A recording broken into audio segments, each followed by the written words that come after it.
여러분 반갑습니다. 지난 시간에 이어서 절의 의미를 좀 더 살펴보도록 하겠습니다. 우리가 사찰을 사원 이렇게 했을 때는 이제 한자인데 절이라 그러면 이건 좀 순수한 우리말 같죠? 그래서 보통 우리가 그냥 절이다, 절집 이렇게 이제 표현을 많이 하는데 도대체 이 절이라고 하는 말은 어디에서 비롯된 것인가? 절이라고 하는 말이 우리 사찰을 표현하는 그 특정의 말이기 때문에 예전부터 뭐 다른 용도로 쓰인 것이 아니기 때문에 이것이 어디에선가 온 것이냐, 새롭게 만들어진 것이냐, 이런 얘기들이 분분합니다.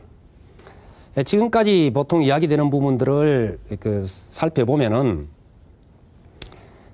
몇 가지 주장이 있는데 그 가운데서 가장 대표적인 것들을 짚어보면은 우리나라의 최초로 외국 성녀가 머물렀던 것이 모래의 집이다 그러죠.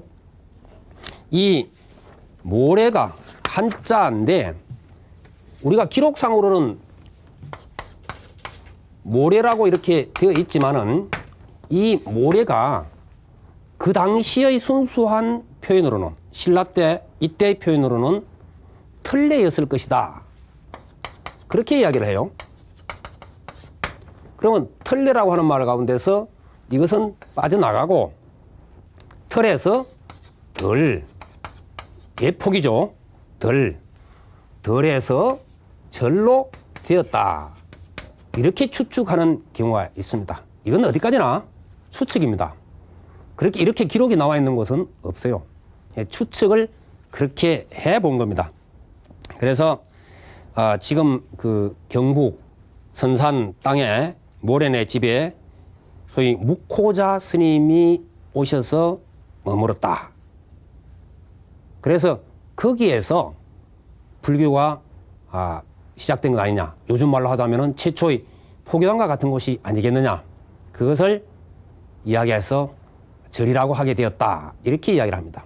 이 묵호자 스님은 많은 기록은 없습니다만은 인도의 스님 같죠? 묵호자. 그러니까 이 묵이라는 것은 검다 이런 말입니다. 인도 사람들이 좀 우리보다 얼굴이 검은 편이죠. 얼굴 형태도 조금 다릅니다. 그래서 호라고 하는 것은 우리나라 사람들이 외국 사람들을 예전에 지칭했던 말입니다. 호. 우리말로 하면 오랑캐. 그거죠.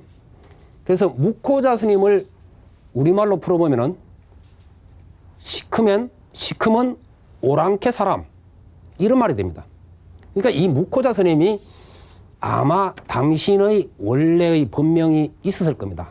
그런데 그 당시 사람들에게는 그 묵호자 스님의 원래 본명은 별 의미가 없고 그냥 일반적으로 시커먼 외국 스님, 외국 사람 이런 뜻으로 묵호자 한 것이 아마 이렇게 된 것이 아닌가 이렇게 이제 추측을 해봅니다. 그 다음에 우리가 예배한다. 몸을 굽혀서 할 때 그것을 절한다. 그러죠? 절을 한다. 이 절을 한다고 하는 것은 불교가 들어오기 전에도 분명히 있었을 겁니다. 상공유사나 이런 데 가보면은 옛날 하늘의 제사를 지냈건 뭘 했건 간에 반드시 큰 절을 올렸습니다. 그런데 이제 사찰에 가보면은 정각이 참 많죠. 그리고 모셔져 있는 부처님, 보살님들, 또 나한님들 뭐 많습니다. 또 스님들 만나도 반드시 또 절을 하죠. 그래서 이것은 뭐 절을 많이 하는 곳이다. 이런 의미에서 뭐 절이 되지 않았나. 또 이렇게 이제 추측해 보는 경우도 있습니다. 또 하나의 이야기는 왜 옛날 절터나 요즘 큰절에도 물론 그게 있습니다만은 소위 당간지주라고 하는 것이 있습니다. 옛날 사찰들은 법당 앞에나 아니면 절 앞쪽에 전면에 큰 기둥을 세우게 돼 있었어요. 그 기둥은 용도가 이제 여러 가지 용도가 있는데 말하자면 이렇게 석줄을 이렇게 해서 구멍을 이렇게 뚫어두고 여기에 큰 그 장대를 씁니다. 이렇게 해서 여기에 이제 소위 깃발을 세웠다 그럽니다.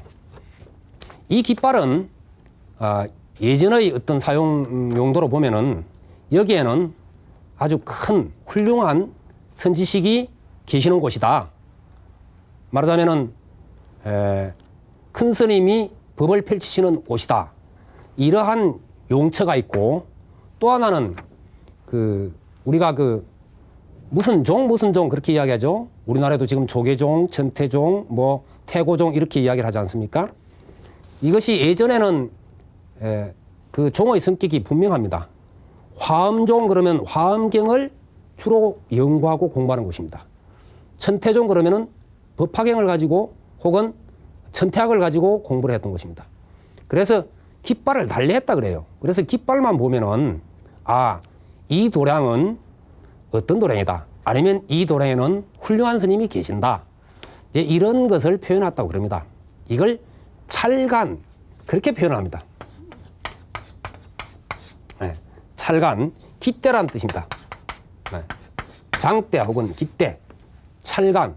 이 찰은 익숙한 글자죠. 사찰할 때 쓰이는 말입니다. 그러면 이 찰간에서 이 찰에서 비롯되었다. 왜냐하면 이 찰이 사찰 혹은 범찰 혹은 금강찰 이런 식으로 많이 사용이 되었습니다. 그렇기 때문에 찰에서부터 절이라고 하는 말이 유래가 되었다라고 어디까지나 이것은 추측입니다.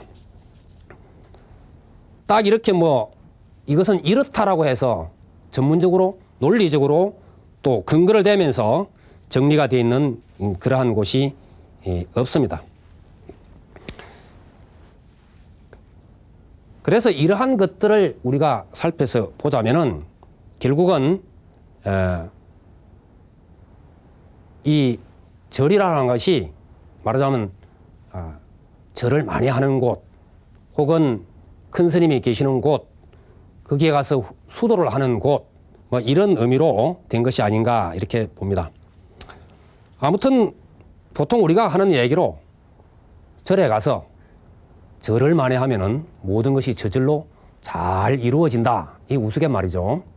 그러나 이 우스갯 속에 사실은 또 중요한 의미가 내포되어 있습니다.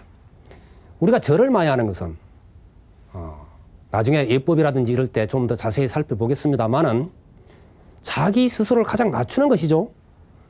뒤로 제끼면서 절하는 법은 없습니다. 반드시 앞으로 자기를 숙이고 또 특히 우리 절에서 하는 절은 온몸을 땅에 던지다시피 합니다. 그래서 오체투지라 그렇게 하죠. 이 이마, 그 다음에 팔꿈치, 두 무릎 이 5군데가 땅에 딱 붙습니다. 그래서 오체투지. 이 얘기는 무슨 얘기냐? 자기 자신을 낮출 수 있는 곳까지 낮춥니다. 우리가 보통 대립이나 투쟁을 일으키는 것은 뭡니까? 이게 이제 암환심이라는 거예요. 내가 잘났다는 거죠. 내가 잘났다고 하는 데서 모든 병폐가 비롯됩니다. 내가 잘났다고 하는 사람이 다른 사람을 이해한다는 것은 참 어렵습니다. 그것은. 나만 옳다. 이런 주장이 아주 가득하죠. 그래서 사실 절을 많이 하다 보면은 자기 자신을 절복시킨다. 꺾어서 말하자면 항복받는다. 이런 의미가 있습니다.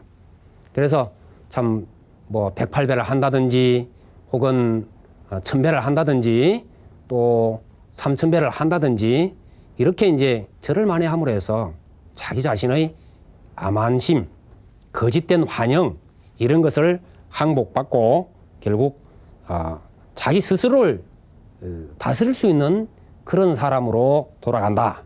이렇게 이야기할 수 있겠죠. 그래서 이것 자체가 결국은 수행이기 때문에 우리가 수행을 통해서 깨달음에 나아갈 수 있는 그러한 지름길이며 우리가 바라는 모든 것들을 빨리 이루어낼 수 있는 것이 아니냐 이렇게 됩니다. 역사적으로 이제 그 부처님 당시에 어떤 절이 있었느냐? 대표적으로 두 종류 두 가지 절이 있습니다. 이름이 보입니다. 하나는 기원정사입니다. 이 기원정사는 사위성에 있었던 스라바스티라고 하는 것인데 급고독 장자라고 하는 이가 있습니다. 이 급고독 장자가 부처님을 위해서 또 부처님의 제자들이 머물 수 있게끔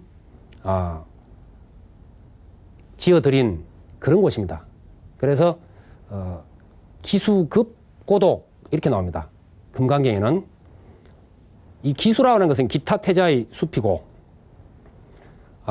급고독이라는 것은 바로 이 급고독 장자가 지어서 드렸다. 그래서 줄여서 기원정사, 기수 급고독원 하면 앞뒤 글자만 따면 기원이 되죠. 그래서 기원정사 이렇게 이제 이야기를 하고, 그 다음에 중림정사라고 있습니다. 이 중림정사는 왕사성 라자그리아라고 이렇게 이제 인도식으로 표현되는데, 소위 이 중림정사가 부처님을 위해서 또 지어졌습니다. 그래서 대표적으로는 이 부처님 당시의 사찰로는 이 두 사찰 이름이 나오고 있고, 우리 이제 그 우리나라로 와서 보면은 참 굉장히 많은 사찰들이 있습니다만은 우선 제가 다른 종단의 그 사찰들은 정확하게 잘 모릅니다. 그렇기 때문에 조계종을 중심으로 해서 살펴보면은 조계종에는 25 교구 본사라고 하는 것이 있습니다. 줄여서 본사 그렇게 이야기를 합니다. 그 지역의 중심 사찰입니다. 이 본사 밑에는 말사라고 하는 이름의 절들이 많이 있습니다. 그래서 뭐 조계사 같은 경우에는 이 서울을 경기 이른을 중심으로 하는 제1교구 본사, 혹은 뭐 저 월정사, 신흥사 이런 것도 전부 다 본사에 해당됩니다. 해인사, 통도사, 우리가 익숙하게 알고 있는 큰 사원은 대부분 이 본사에 해당됩니다. 이것을 25교구 25개가 있다. 이 밑에 수많은 그 말사가 속한다. 이렇게 이제 볼 수가 있고, 또 우리가 이제 흔히 많이 쓰는 말로 요즘에 그 총림이란 말을 많이 쓰죠. 그러면 총림의 의미는 제가 앞에서 설명드렸습니다만은 지금 5대 총림이 있습니다. 이 5대 총림은 가야산 해인사의 해인 총림이 있고요. 그 다음에 통도사의 영축 총림, 그 영축산이라 그럽니다. 영취산 혹은 영축산 그렇게 표현하는데 영축 총림. 그 다음에 송강사, 승보사찰 송강사의 조계총림, 조계산이죠, 거기가. 그래서 조계총림. 그 다음에 그 수덕사가 있는 곳을 덕숭총림 그럽니다. 덕숭총림. 작년엔가 이루어졌죠. 백양사, 고불총림이라 그럽니다. 그래서 현재로서는 이 5대 총림이 있습니다. 그 다음에 우리가 이제 이 사찰 그러면 반드시 알아둬야 될 곳이, 우리 불자들로서 또 불교를 공부하는 이들로서 알아둬야 될 것이 삼보 사찰 이렇게 이제 표현하는 경우가 많습니다. 세 가지 소위 보배가 모셔진 곳, 혹은 세 가지 보배를 상징하는 곳, 이런 말이죠. 삼보 사찰. 삼보는 불, 부처님, 그 다음에 법, 부처님의 가르침, 부처님의 제자들. 그래서 불, 법, 성 이렇게 이야기하는데, 불보사찰은 부처님을 이야기하기 때문에 부처님의 진신사리가 모셔진 정멸복음 가운데 가장 대표격인 영치산 통도사를 이야기합니다. 그래서 불보사찰은 통도사다 이렇게 알고 계시면 되고, 그래서 통도사 가보신 분들은 큰 법당에 가보면은 불상이 안 모셔져 있어요. 그 뒤에 부처님의 진신사리가 모셔져 있기 때문입니다. 그 다음에 법보사찰, 이거는 부처님의 가르침이 기록된 경전을 보통 이야기할 수 있습니다. 3장 경륜론 3장 경전. 그러면 이 경전은 어디가 대표가 되겠습니까? 해인사죠. 그래서 가야산 해인사가 법보 종찰입니다. 8만 대장경이 모셔져 있고 승보사찰은 옛 고성들이 국사나 왕사가 가장 많이 배출된 곳이 바로 송광사입니다. 조계산 송광사. 그래서 이 3대 사찰을 삼보사찰이다. 이렇게 이제 이야기를 합니다.